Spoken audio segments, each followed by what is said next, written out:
the chemical kinetics or speed of a chemical reaction. Speed of a chemical reaction means how much time the reactant will take to form a product. That's refers to chemical kinetics. So the definition, the rate of a reaction or a speed of a chemical reaction is a change in concentration of a substance, because this substance can be changed in concentration for reactant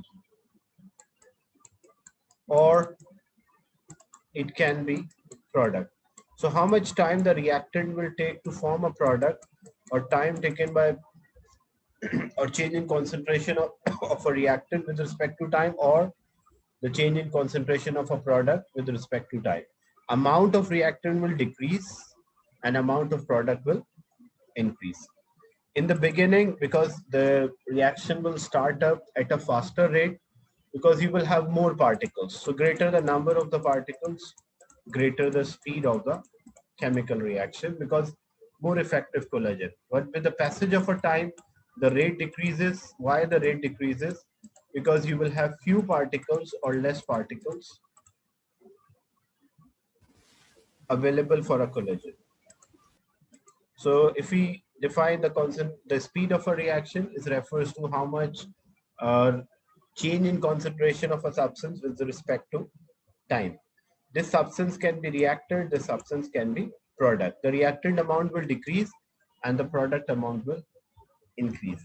So if we sketch a graph for reactant, so in the beginning, we have more reactant. With the passage of the time, reactant decreases. Eventually, the reaction stops. So then we'll have a horizontal line. And what slope represent? The slope represent the rate or the speed of this reaction. Steeper slope, it means faster rate. Slope decreases, it means the rate is also decreasing. And here at this point, the slope is zero. It shows that the rate is also zero. So if the question, if in the graph you have the concentration of a reactant, it will start with a maximum value. With the passage of a time, concentration of a reactant decreases. Eventually, there is no change in concentration, which shows that the reaction stops. But if the same graph is there for a product, concentration of a product,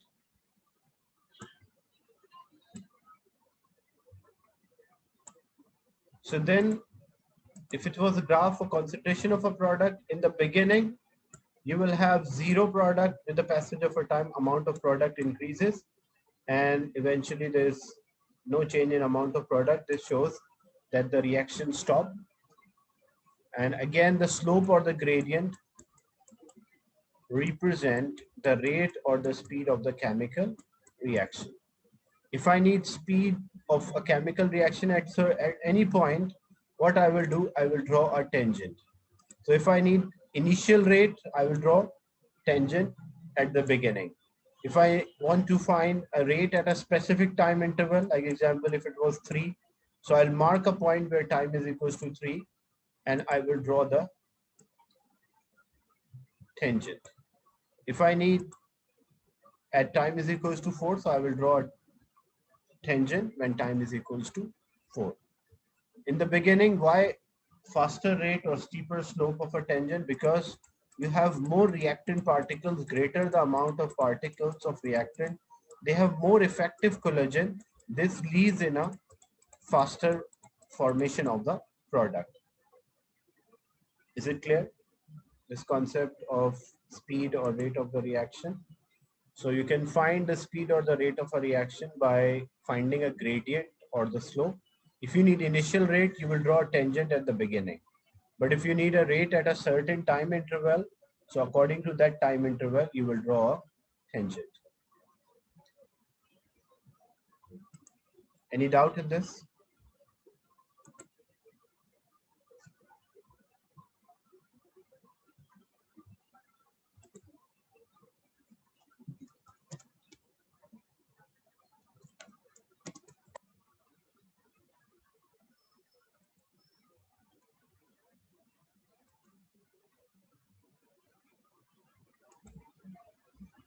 Students, those who joined or started now, for them, because This is unit 4, first topic, chemical kinetics. And I will share the slides with the presentation with you so you can copy from the presentation.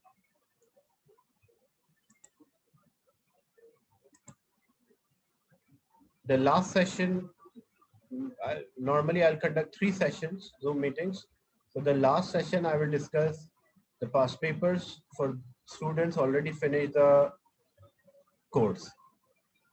But those who join late, they have option for that. If they want to attend, that's okay. Otherwise, they can attend only 2 sessions. How we can investigate or measure the speed or the rate of the reaction. So there are different ways to investigate the speed or the rate of the reaction. Number one, you can measure the change in volume of a gas. For this technique to use, the product should be there should be a gaseous product. You can see here, it's trichloromethane is there. Sorry, not trichloromethane. It's CH3 group is there. So it is 2,2-dimethyl. So when we select the longest chain, this will be the IUPAC name CH3, CH3, CH3. So we select the longest carbon chain. This is 1, 2. So 1-chloro, 2,2-dimethyl, and ethane is there. That's a chemical name of this. So for this reaction to occur, the condition is that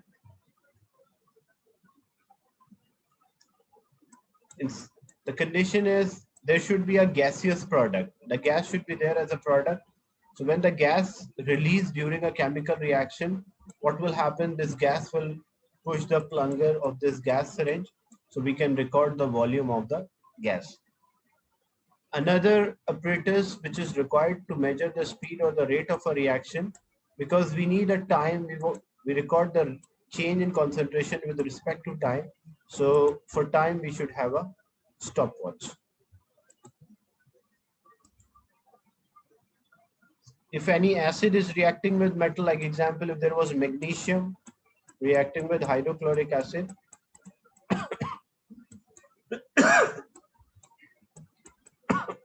so magnesium plus hydrochloric acid give magnesium chloride plus hydrogen. So you can see hydrogen, a gas is given off. So whenever there is a gas given off, we can use this technique. So we need a gas syringe, or we can use a measuring cylinder as well, inverted on the water, so that we can observe if any insoluble gas is given off. So this only works when there is a change in concentration or amount of moles of a gas. Is it clear? This is a technique which can be used to measure the speed of, this is one of the technique which can be used to measure the rate or the speed of reaction. So if you want to measure the rate or speed of reaction, so we will have volume of the gas and the time.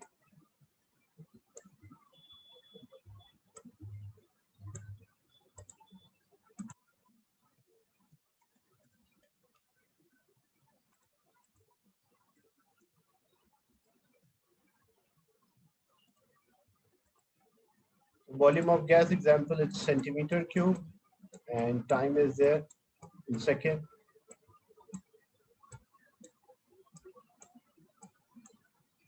The formula to calculate the rate is change in concentration of either reactant or product divided by time interval.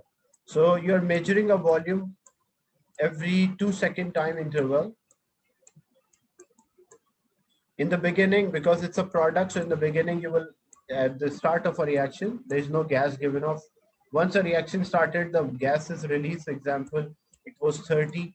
Then after 4 seconds, it was 50 or 4 minutes. Then it is 55. Then it is 57. And it is 57. So when I calculate the rate here in first 2 seconds, so the change in concentration or change in amount or change in volume is 30 and the time interval is 2. So 30 divided by 2, which is equals to 15. And the unit of this rate, because the volume of a gas divided by time, so it will be centimeter cube per second. So it was, then it is 30 changed to 50. So the change is 20. So this will be 20 divided by 2. We'll get 10. Then it's 50 become 55. So it is 5 divided by 2, which is 2.5. Then it is 55 changed to 57.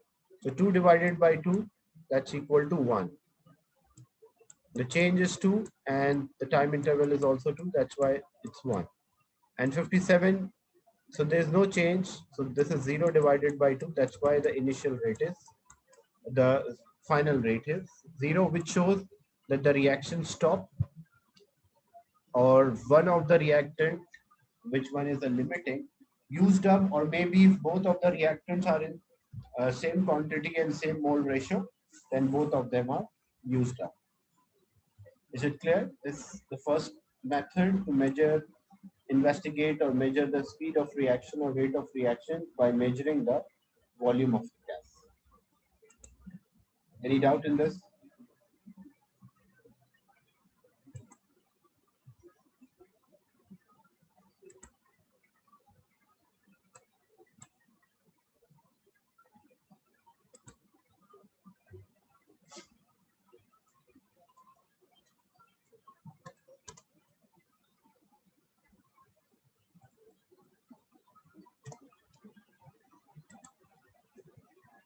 The second technique which can be used to measure the speed of the reaction or rate of the reaction, we can measure the change in mass.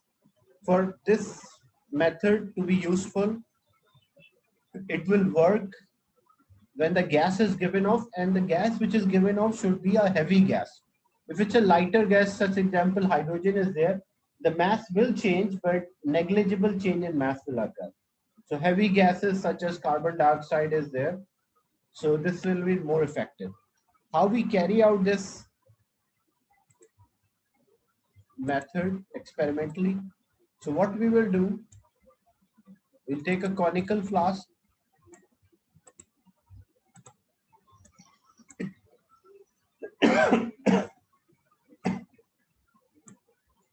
So we have a conical flask, and this inside this conical flask we have a reaction mixture.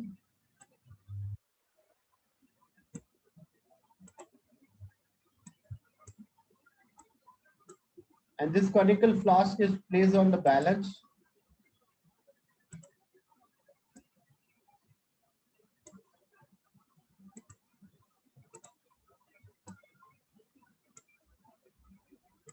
And there's a reaction mixture. So we measure the mass initially, and then we add a substance. So both will react. As a result of this reaction, it is giving out a gas.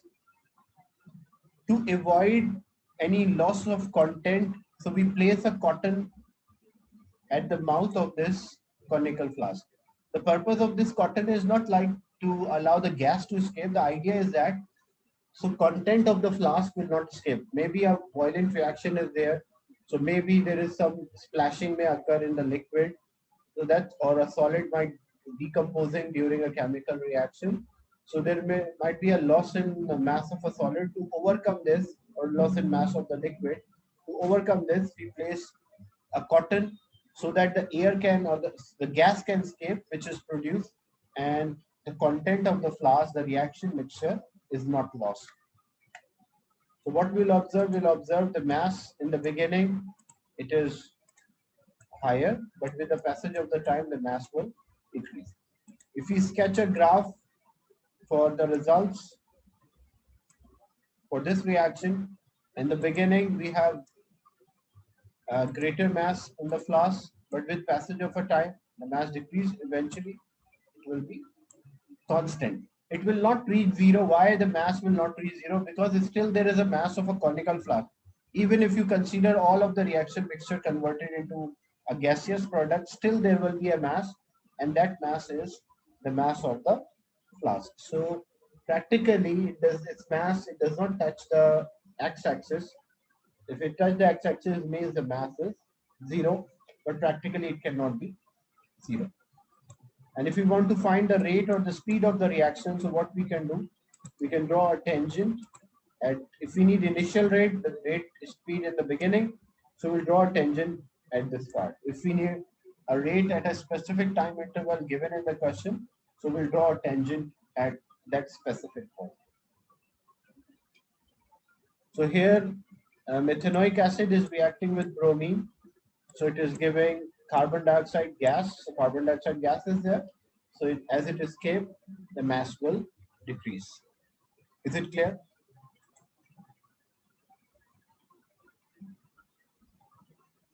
The second technique to measure speed or the rate of the reaction.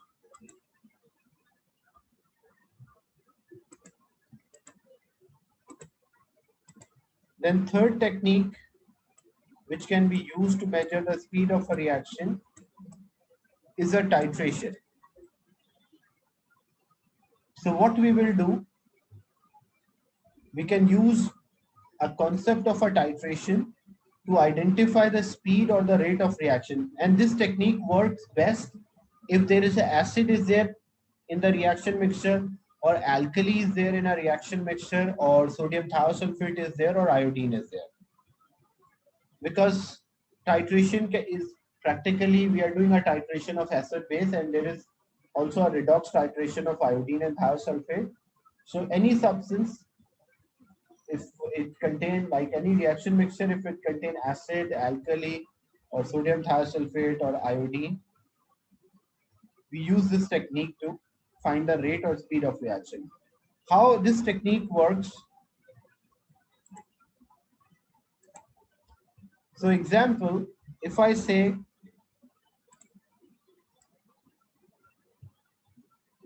there is a flask or a beaker is there, example,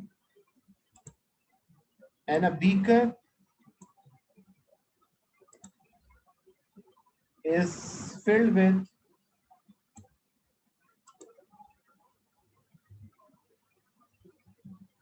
hydrochloric acid. See, a hydrochloric acid was reacting with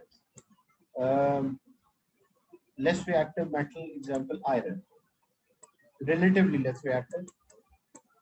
So if iron, and it forms iron 2 chloride and hydrogen gas is there. I can also measure this reaction by, like, if one reaction can be measured or speed can be measured by different or multiple ways, because you can see here the gas is given off, so I can measure the volume of the gas to measure the speed of a reaction. Or this gas is a lighter gas, but still I can use change in mass of content, and I can measure the rate of reaction. Or I can also use titration method. How we use this technique, example, in a flask or a container, iron was reacting with hydrochloric acid. So what we will do, we will take out the sample, a small amount of sample, not too much. We take out a small amount of sample and we transfer that into a conical flask.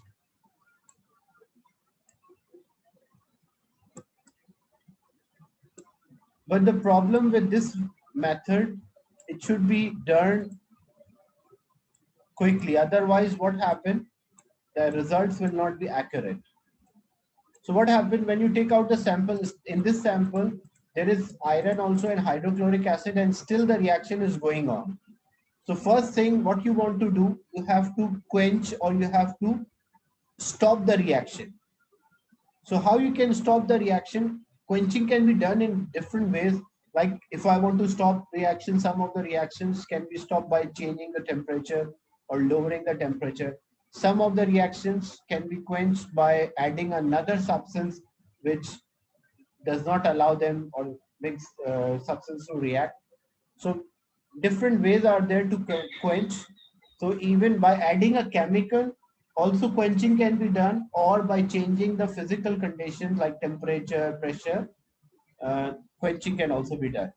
So what we will do first, So first we'll quench, and after quenching, so quenching means the sample we took out from the flask, the beaker, so that the concentration or amount of hydrochloric acid will not change. That's why first we quench.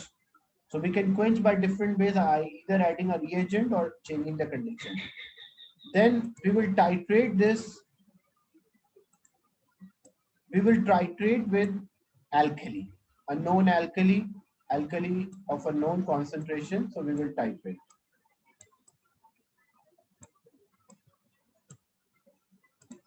So example, we had sodium hydroxide, NaOH. So HCl reacted with sodium, and we took a small quantity, so we don't need too much sodium hydroxide, very small quantity. Maybe example, in the beginning, you need 5 cm cube of sodium hydroxide in the beginning. When time, and you take out the sample, this is just at the beginning of experiment, so means that time is equals to 0. And sodium hydroxide was 5 cm. Then what we'll do after another 30 seconds, or after, normally 30 seconds is not practically possible to do all this thing. So example, after 2 minutes, we take out another sample, sample 2, and again we titrated with sodium hydroxide, and we observed the amount of hydrochloric acid which was required is 3 cm cube. Then further, after further 2 minutes, another 2 minutes, we take out the sample 3, and again we titrated, and the amount of sodium hydroxide required was example 2 cm cube. Then after 6 minutes, we take out another sample and we titrated, and we observed that the amount of sodium hydroxide required is 2 cm cube. So what it shows that the reaction used, if amount, because why in the beginning we need greater amount of sodium hydroxide, because HCl was a reactant. So in the beginning you have greater amount of reactant, that's why you need greater amount of sodium hydroxide for titration or neutralization. But as you take out another sample 2, after 2 minutes, as the hydrochloric acid is a reactant, so amount of hydrochloric acid in the sample will be less. That's why only 3 cm cube is required after 2 minutes. Then after another 2 minutes, means after 4 minutes interval, compared to the starting of experiment, you need 2 cm cube of hydrochloric acid. The amount of hydrochloric acid, you need 2 cm cube of sodium hydroxide, and then at the last you need the same amount. So what it shows that the reaction stopped, the amount of hydrochloric acid is not changing. So by amount of change in concentration divided by time, we can also identify the speed or the rate of this chemical reaction. Is it clear, this concept? So this can be done if we are having iodine, and if any chemical reaction involves formation of iodine or formation of thiosulfate. If a reaction involves any acid or alkali, we can use this technique. Is it clear, this concept? So titrating sample of a reaction mixture with acid, alkali, sodium thiosulfate, or so this in, we can see in this reaction, methyl methanoate was hydrolyzed by sodium hydroxide, so sodium methanoate is there, and ethanol. So you can see we have sodium hydroxide, so we can use a titration, and this sodium hydroxide can be titrated with acid. This is a bromate 5 ion. This is the ionic equation, not a complete equation. It can be sodium bromate 5 reacted with bromide ion in the presence of acid. From where? Because H plus is there, so it is coming from acid. So this H plus of an acid can be neutralized by an alkali. Or iodine reacted with, this one is propanol. It's a ketone. Propanol react with iodine, so it will form iodopropanol. plus hydrogen ion plus iodide ion. So this iodine molecule can be titrated with thiosulfate using a iodine thiosulfate titration. Is it clear? This concept of measuring a speed or the rate of reaction by using a technique, titrations. So we take out the sample and quench, and then we use a suitable reagent for the reaction to occur. Any doubt in this?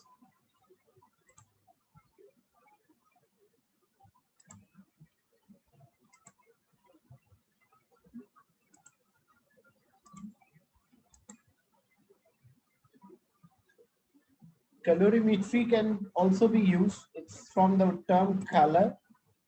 So because what happened, some of the reactant, when they form a product, maybe a product is a colored substance. So if one of the reactant or product is a color, we can also use to measure the change in the color in the reaction mixture. So what happened, like example, hydrogen peroxide reacted with iodide ion and acidic medium. So we can use it form a water and iodine molecule, and aqueous iodine is brown. If it is dilute, then it will be yellow. Otherwise, it is brown. Iodine is having different colors in different medium. If it is in acid, if it is aqueous, then it can be yellow or brown. If it is in organic solvent, then it can be pink or purple. Iodine itself, as a solid, it is black or purple, but depending on dissolve, if it is, because it is having weak van der Waals force, so it is soluble in both aqueous, and it is soluble in both water and alcoholic or organic liquids, and shows a different color. So you can see a colored substance is there, so we can observe or use a colorimetry to identify how it is done. It's basically you will have a sample, a flask, a container with a reaction mixture, and you have a source of the light.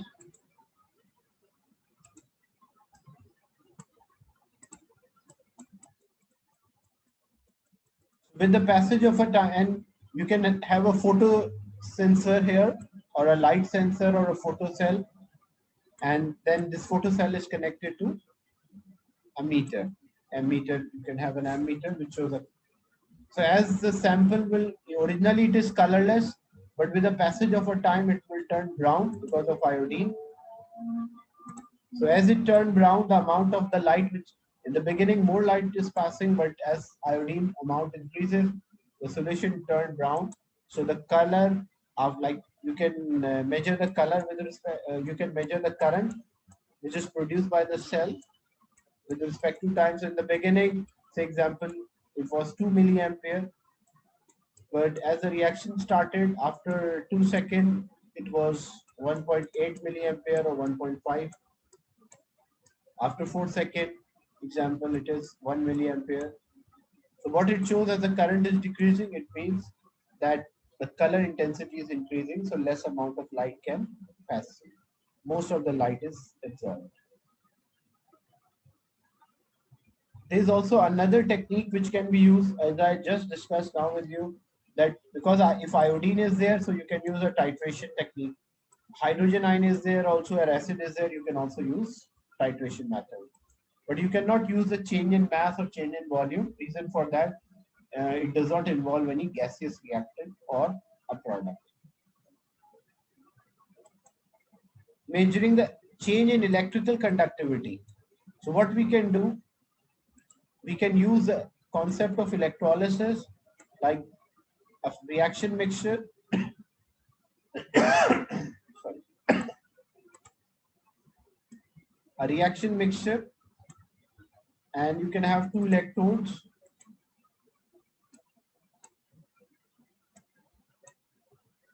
Then a source of energy, a power supply with an ammeter.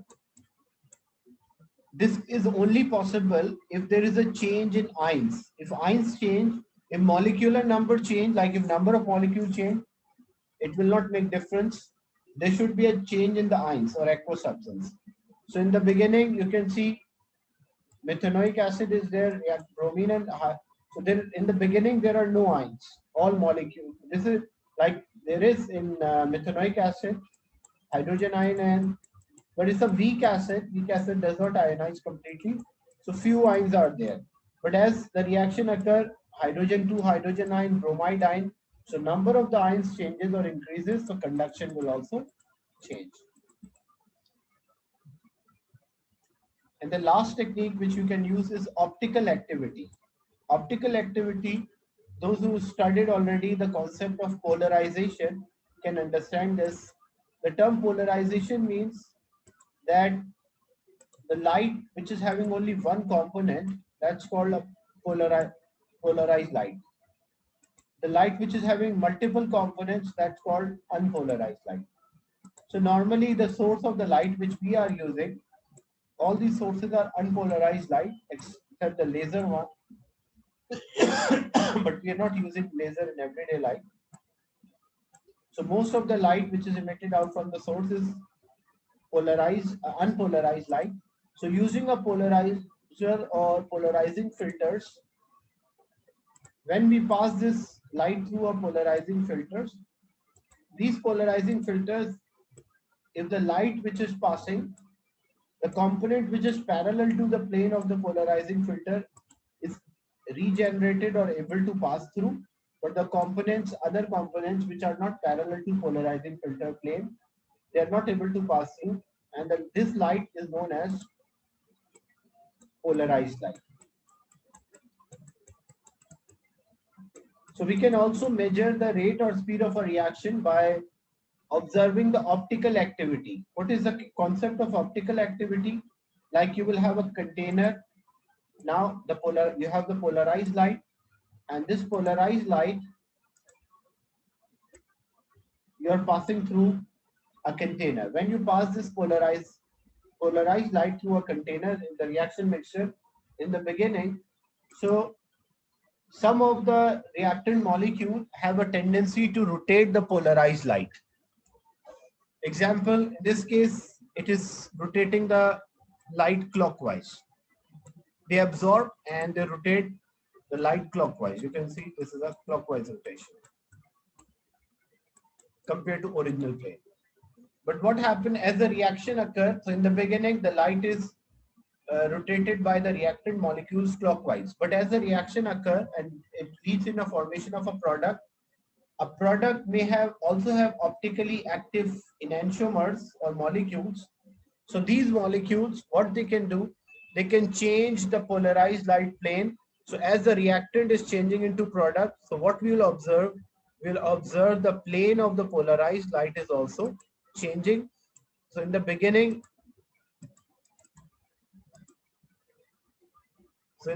it was rotating, say clockwise, but as the product is formed, then the same light is rotated anti-clockwise.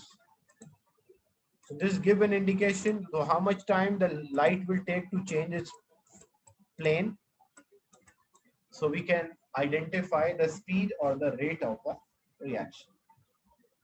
This is only valid if there are optically active, either optically active reactant or a product. Optically active reactant product, about this in the last chapter, last topic in discussion of chiral carbon, we'll discuss how the molecule can be optically active. These are different ways to measure the speed or the rate of the chemical reaction. Practical ways to measure rate or speed of chemical reaction. Is it clear?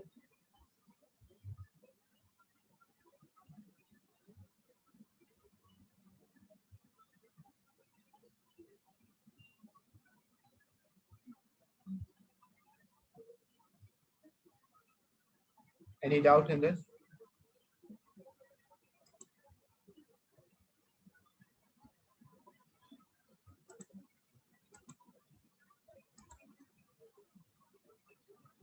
Then rate equation, as we know, the rate of a reaction is directly proportional to concentration of the reactants. That's a rate law, that rate of a reaction proportional to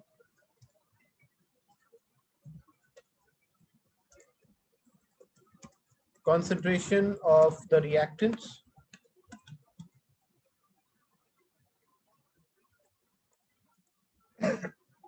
So example, a reaction is there in which A is reacting with B and it's forming a product C.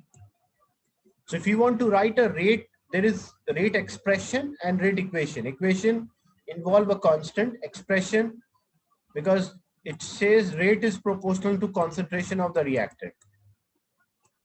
To represent the concentration, we use the square bracket. So example, in this reaction, we have A and B are the reactant. So that's why if I write a rate expression, so in rate expression, I'll say rate is equals to or proportional to concentration of A and concentration of B. And the coefficients of the reactant, like here coefficient is A and B, that will turn into power. Like this will be A raised to power small a and B raised to power small b. This is called a rate expression because I did not use equal to. Now, whenever we replace in a mathematics, whenever we replace a proportionality sign, we replace with equal to and constant. So I can say rate is equals to constant times concentration of A and concentration of B. So this is called a rate equation where the sum of these powers or exponent of the concentration of reactant is known as the order of reaction. So what is the order of reaction? Here A having a raised to power small a and B raised to power small b. So what is the order of this reaction? So order of this reaction will be A plus B. Or in this example, they took the, like actually it should, instead of A, it should be written M and this is written N. So A raised to power M and B raised to power N. So if I say what is the order of this reaction? So order of this reaction is M plus N, the sum of the exponents of concentration of the reactant. Then reactant can be first order, it can be second order, or it can be third order or zero order as well. But you will learn only or discuss only three types: zero order reaction, first order reaction, and second order reaction. So when we write the expression, like we use a proportionality sign, but when we write equation, we use equal to sign and we replace with constant. Here K is a constant, that is also known as rate constant. This rate constant having different units, it depends on the question, it depends on the equation which is given to you. Any doubt in this rate equation? Less than a minute left, so I'll share another link.